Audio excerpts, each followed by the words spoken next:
사실 이렇게 마음을 고쳐먹는 거는 있을 수 있지만 평소에 안 하던 공부를 좀 해야 되겠다 생각하는 것은 쉽지 않을 것 같거든요. 마음은 먹을 수 있지만 사실 공부를 또 할 수 있게 되진 않을 것 같아요. 어땠어요?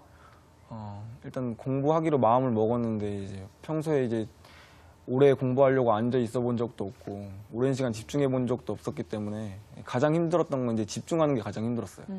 요즘은 뭐 공부가 워낙 치열해서 이게 조금만 손을 놔도 뒤처진다 이렇게 생각하는 분들이 당연하죠. 많은데 근데 이렇게 대호군처럼 인생 역전, 공부 역전을 하는 경우 네. 어떤 점이 힘듭니까? 마음먹기 쉬울 것 같은데 실제로 이게 또 역전하는 게 쉽지 않을 것 같은데요. 네, 제가 예전에 그 모 방송 프로그램에서 이제 소위 말한 문제 학생들을 같이 데리고 합숙을 하면서 같이 공부를 시키고 뭐 이런 방송을 한 적이 있었습니다. 네. 한 달 정도 이렇게 합숙을 했는데요. 한 달. 그때 뭐 학생들 보면은 뭐 오토바이 타는 거 그냥 기본이고 뭐 이제 술 마시고 담배 피고 뭐 그런 학생들이었는데 좀 인터뷰를 했어요. 합숙하는 동안에 뭘 가장 하고 싶냐고. 그랬더니 이제 막걸리에 홍어가 가장 생각난다. 막걸리에 홍어요? 어머, 아버님이시네요, 완전히. 고등학교 1학년인데. 네. 목포에서 올라오는 학생이.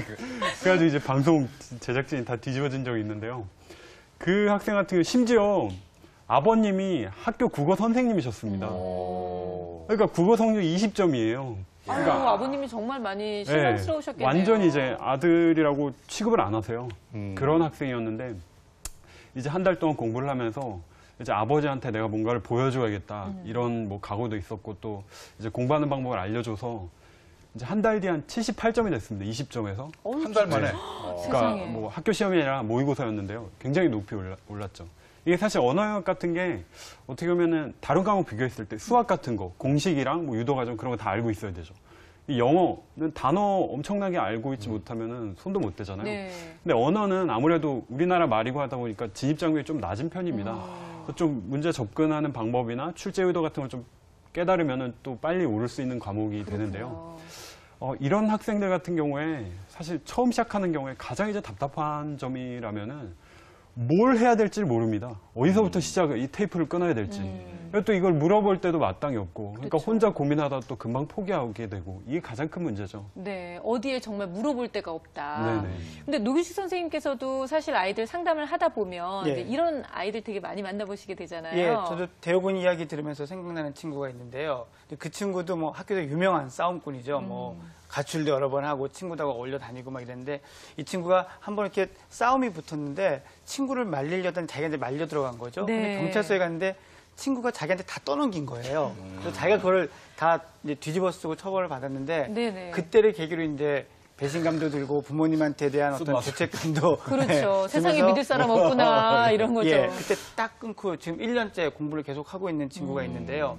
근데 이런 친구들이 보면은 한 3가지 정도의 어려움을 다 공통적으로 겪는 것 같아요. 첫째는 이게 이제 뭐 자기 벌은 남 못 준다고 결심은 했지만 이 놀고 싶은 마음, 놀고 싶은 욕구가 자꾸 생기는 거를 그렇죠. 조절하는 것 예. 자체가 우선 제일 힘들고 이게 절대 쉬운 일이 아니고요. 이제 두 번째는 제가 나 이렇게 할 거야라고 선언을 했으니까 그거 지켜야 되잖아요. 그러니까 내가 그걸 못 해내면 어떡하지라는 부담이 상당히 있고요. 네. 또 한 가지는 이게 좀 뜻밖이었는데 자기가 그렇게 바뀌고 나서 친구들이 자기를 어떻게 볼까의 주변의 시선에 꽤 신경을 쓰는 친구들이 많아요. 그래서 원래 이런 애가 아니었는데 갑자기 내가 공부하면 좀 뭐 이런 거 있어서 이런 어떤 이 주변의 시선이나 이런 것까지 다 하다 보니까 이 친구들이 공부를 하기가 사실은 공부 자체만 해도 힘든데 다른 것까지 힘이 좀 많이 드는 거죠.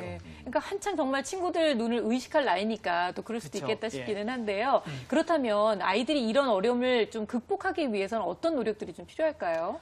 처음에 공부를 시작할 때의 일정 부분을 견뎌내는 게 중요하거든요. 이게 무슨 원리냐면 러시아의 그 테트리스라는 게임 챔피언, 네. 우리나라의 그 프로 게이머들을 데리고 이제 연구를 한 적이 있어요. 뇌가 게임할 때 어떻게 움직이냐 촬영을 해봤더니 네. 보통 사람들보다 훨씬 뇌를 적게 쓰면서 게임을 하는 거예요. 그러니까 이게 이미 자동화, 패턴화가 되어 있는 거죠. 네. 공부도 이렇게 어느 정도 자동화, 패턴화가 되어 있어야 같은 시간에 해도 효율이 나거든요. 그러니까 처음에 공부 습관이 안 됐을 땐 공부를 해도 단어도 안 외워집니다. 공식도 외운 것 같은데 금방 까먹게 되고요. 네. 근데 어느 정도 이렇게 자동화 패턴화가 되고 나면 훨씬 빨리 외우고 공식의 이해도 빨리 되고 하거든요. 여기까지 견뎌내는 게 필요한데 많은 친구들이 여기까지를 못 가고 이제 포기를 하거나 좌절하는 경우가 많은 거죠. 네. 자동화 패턴화라는 말씀을 딱 들으니까 저는 우리 어른들끼리 주로 얘기할 때 운동할 때 네. 힘 빼고 해야 된다는 말을 굉장히 많이 하잖아요. 이게 익숙치 않으면 힘이 많이 들어가서 그렇죠, 몸은 안 그렇죠. 되는데 힘을 빼야 폼도 좋고 결과도 잘 나오고 그거랑 같은 말씀인 것 같은 생각이 들어요. 그러네요. 강 선생님 어떻게 생각하십니까? 습관이 이런 말이 있습니다. 사람은 운명을 만들 수가 없다고 하죠. 사람이 만들 수 있는 건 습관이고 습관이 그냥 운명이 된다고 그런 이야기가 있는데요. 습관이 운명을 만든다. 그러니까 공부하는 데 있어서 공식 멘토들을 보면은 우리가 공부 잘하는 학생들은 되게 계획을 정말 꼼꼼하게 다 짜가지고 공부를 한다고 생각하기가 쉽습니다. 네. 근데 제가 공신 멘토들 정말 많이 만나면서 안 그런 공신이 상당히 많거든요. 의외로. 그게 어떻게 된 거냐면은 이 친구들은 계획을 짤 필요가 없는 거예요. 왜냐면 뭐 몇 시부터 몇 시까지 이걸 그때그때 써가지고 할 필요가 없고 예를 들어 내가 오늘 저녁 7시부터 8시까지는 매일매일 영어 독해 문제집을 뭐 몇 문제씩 푼다. 이게 그냥 습관화가 돼 있는 거죠. 네. 그러니까 굳이 계획을 적고 뭐 하시고 자시고 할 필요가 없을 정도로 그냥 몸에 배어 있는 것 자체가 그쵸. 그게 그냥 계획이 네. 되는 거죠. 요즘 학생들 보면은 그 소위 말하는 플래너, 다이어리를 굉장히 꼼꼼하게 많이 씁니다. 네. 뭐 특히 요즘 좀 여학생들 이 플래너 보면은 이건 거의 한 회사 5개를 운영하는 CEO 정도 되는 수준으로. 실제로 플래너 쓰다가 시간 다 가겠는데. 그렇죠. 그것도 이쁘게 또